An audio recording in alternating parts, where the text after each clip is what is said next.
pessoal, então vamos aqui para mais uma videoaula sobre ajuste de curvas.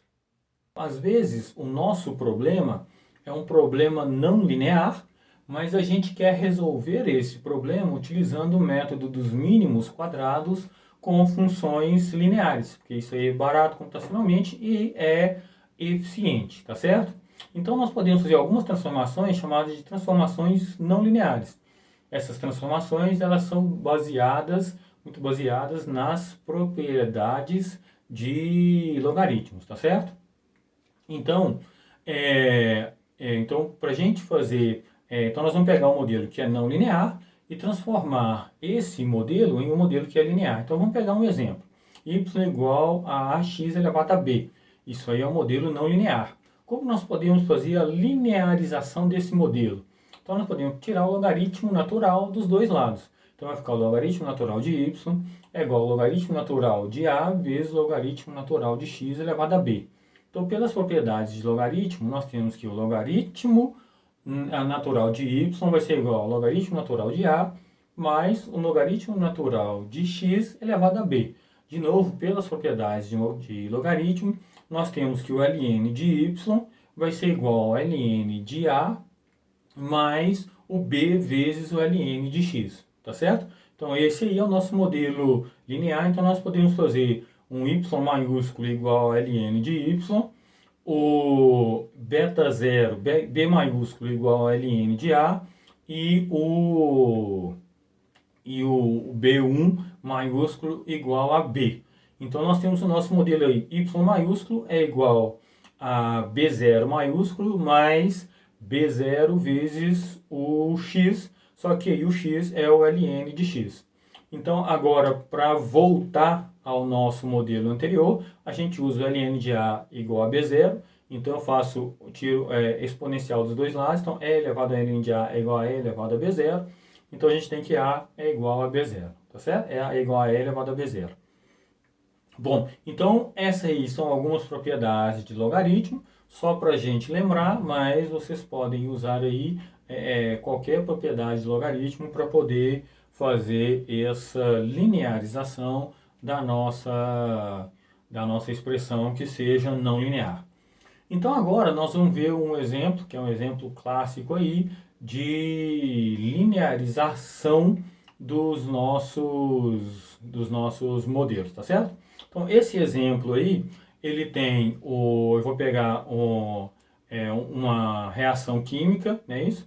Então eu tenho que a concentração é igual a concentração inicial vezes E elevado a menos 1 constante vezes T.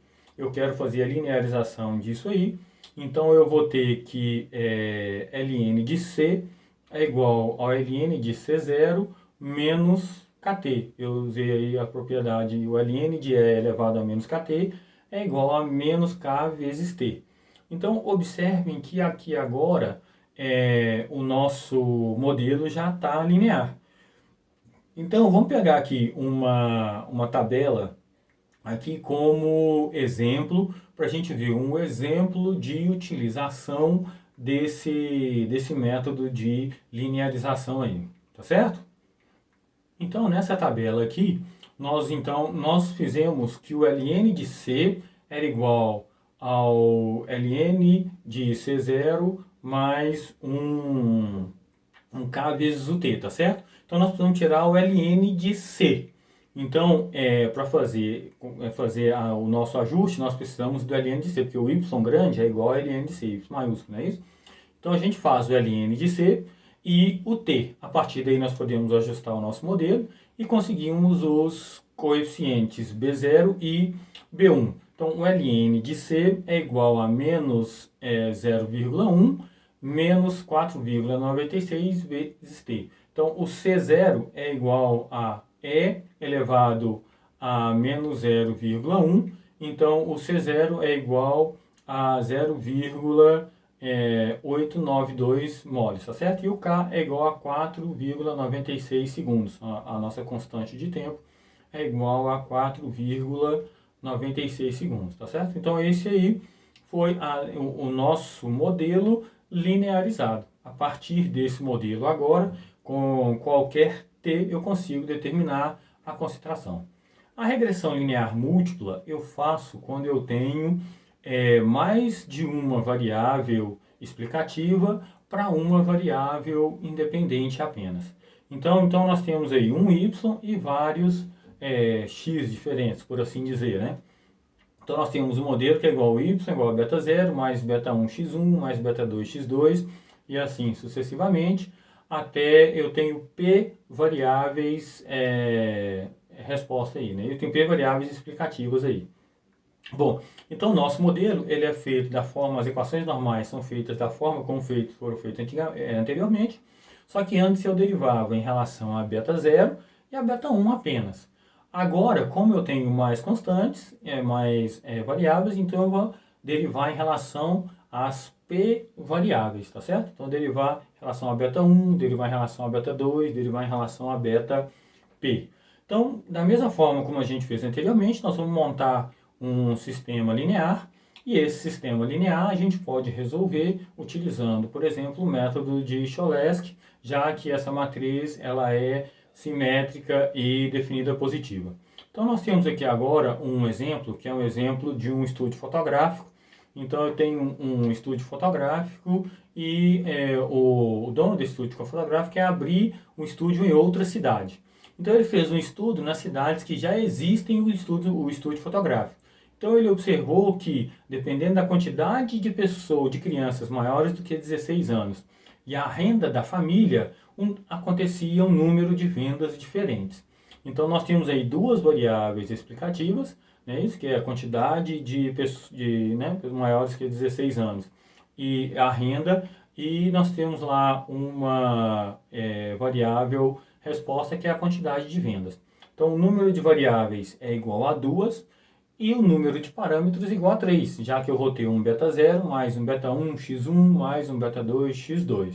Tá certo? Então eu tenho 3 parâmetros aí. Então, para resolver esse modelo, posso usar o modelo linear. Então a gente constrói o sistema linear. Então nós temos aqui a matriz dos coeficientes. Resolvendo esse sistema linear, a gente tem o B0, B1 e o B0, B1 e o B2.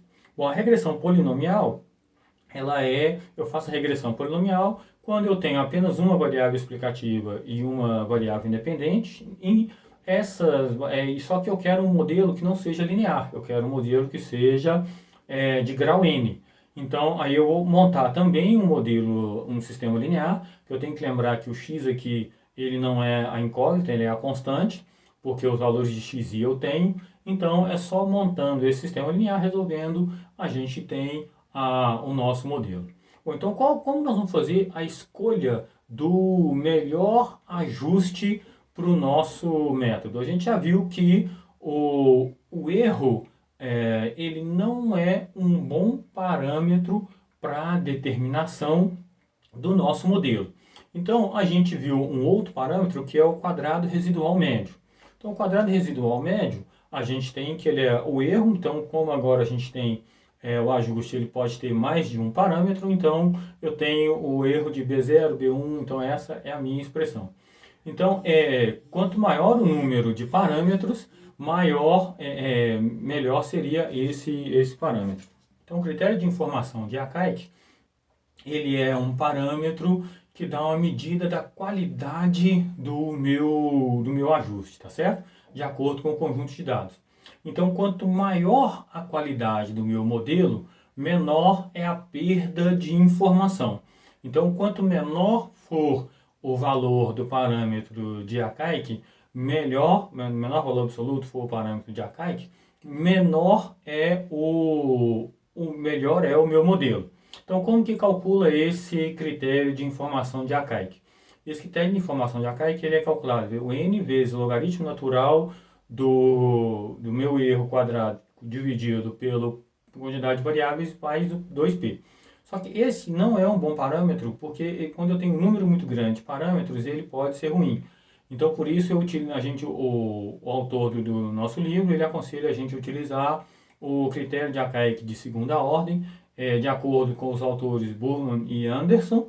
Então, o critério de Akaike de segunda ordem, ele é o n logaritmo natural do erro dividido por P, mais 2 vezes P, vezes N dividido por N menos P menos 1, tá certo? Bom, uma outra forma de ajuste é o ajuste via decomposição em valores singulares. Esse ajuste ele é muito utilizado em métodos de otimização, por exemplo, que ele pode ser utilizado em sistemas sobredeterminados. Então, a matriz que a gente monta para resolver o método de mínimos quadrados, ela é uma matriz mal condicionada.